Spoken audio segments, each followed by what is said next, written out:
Funeral service of an SACP member who was incarcerated in Eswatini for 14 years is currently underway outside Thohoyandou in Limpopo. SABC News reporter Koketso Motau is there attending that funeral for us and providing coverage. Koketso, how have mourners paid tribute to Amos Mbedzi?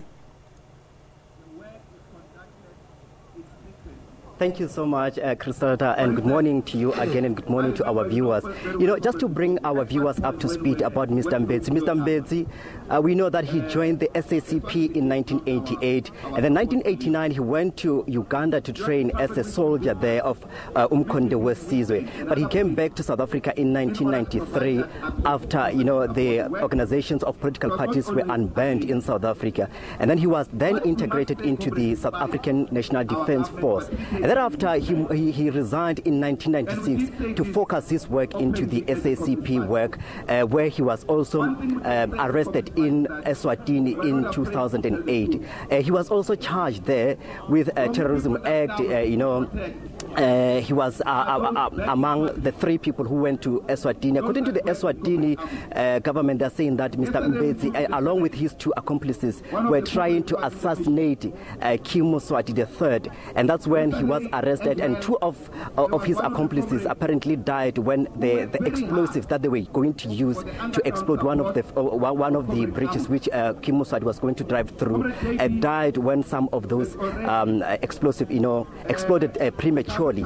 But with me here, I'm going to speak to Mr. Lucky Lukele from Pudemo in Eswatini, because they're saying that those charges were fabricated, and therefore he didn't deserve to be sentenced to 85 years, because he was sentenced to 85 years in prison, and that was in 2012. And then he was released this year in in March this year. And then now I'm going to speak to him just to get clarity about this whole situation. So you're saying that Mr. Mbedzi didn't deserve to be sentenced to 85 years, and you are blaming Kim Moswati for this. Please take us through why do you think that like that? Well, Amos Mbedzi, the only charge that we can all humanly think that can link him was to enter Swaziland illegally, which is a 60 rand fine in terms of the Swazi law and custom. Amos Mbedzi couldn't even go to the extent of killing his own brothers, and in this case, MJ Dlamini and combat Jack Gavenda, that he loved so much. Now, that was very bizarre to be charged with that case. So from that point, the case was already messed up from the regime side. King Mswati, we want to say to the world, on the second day when Amos Mbedzi was arrested, he personally tortured Amos Mbedzi, literally clapping him, kicking him. And this thing has never been released before. We are telling the world now that Amos Mbedzi is dead today precisely because King Mswati deprived him medical care when he suffered a stroke when his mother passed on.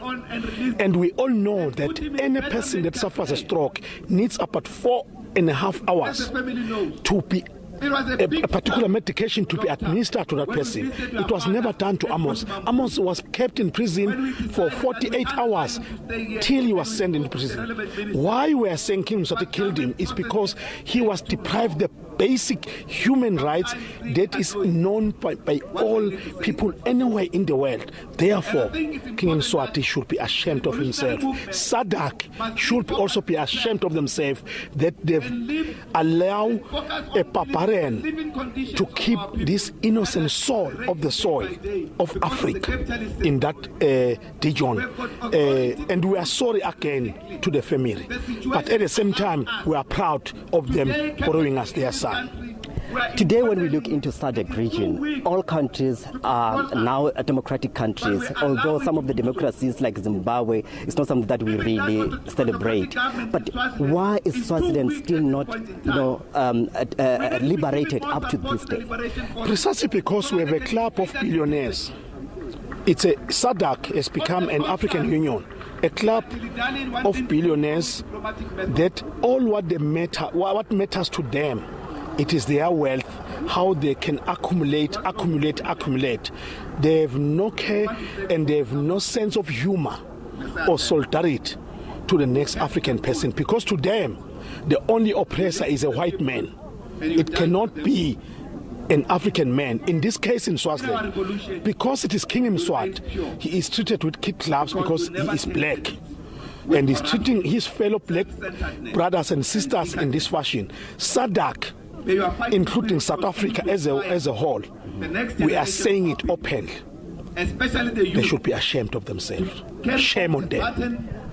As we speak, South Africa was also held by the international community to liberate it from the apartheid regime. Now, as we speak, South Africa is a democratic country. What role can the international community play in order to liberate the people of Eswatini? Not just the people of Swaziland. We have a case in Mozambique, for instance, of bandits implementing very, very funny things there. You know why? Precisely because in Rwanda, Burundi, we allow these barbarians to do these things.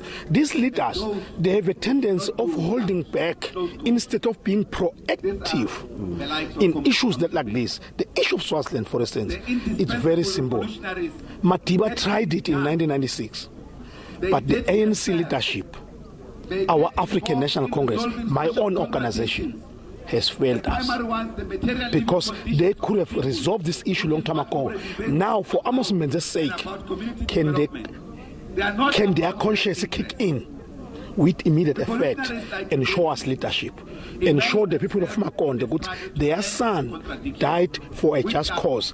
But in the current format, I have no hope with the current leadership of SADC, including President Ramaphosa. Well, that's the demo from the People's United Democratic Movement in Swaziland, Mr. Lucky Lukela, saying that they blame King Mswati III for the death of Mr. Amos Mbedzi. So now, as we speak, there in my background is Mr. Solima Paila, the first General Secretary of SACP, delivering eulogy there. He mentioned that Mr. King Mswati will be held accountable for the death of Mr. Amos Mbedzi. Back to you now in the studio, Criselda. Indeed, as you continue to monitor things there for us, mourners still on the podium there, as we can hear just right behind you. Thank you very much.